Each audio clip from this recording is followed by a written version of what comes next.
আসসালামু আলাইকুম। আজকে শুক্রবার আর সকাল সকাল উঠে গোসল দিয়ে নামাজ পড়ে রেডি হয়ে কাজে বের হয়ে যাই। নামাজ শেষ করার সাথে সাথেই কাজে বের হই, কারণ আজকে শুক্রবার, এই জন্য অর্ডার একটু ভালো হবে।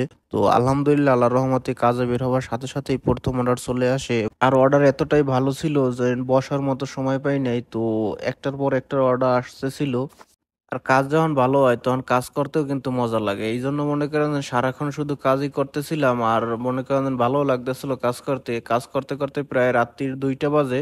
তো রাত যখন 2টা বাজে তখন লাস্ট অর্ডার ড্রপ আপ করি। ড্রপ আপ করে বাসায় আসার পথে মনে পড়ে আমি তো আজকের কোনো পাক শাক করি নাই, আর দুপুরবেলা খাইয়ে বেরিয়েছি, এখন পর্যন্ত না খাওয়া। আর বাসার ভিতরে যে তরকারি আছে, ভাত তরকারি, তা হয়তো এখন পর্যন্ত নষ্ট হয়ে গেছে। এই জন্য চলে আসলাম সোজা হোটেলে। হোটেলে এসে খানা দানা খাই। 365 দিন চ্যালেঞ্জের ভিতরে আজ 13 নম্বর দিন, আর আমাকে 365 দিনের ভিতরে কমপ্লিট করতে হবে নতুন একটা ঘর এবং 100K ফলোয়ার।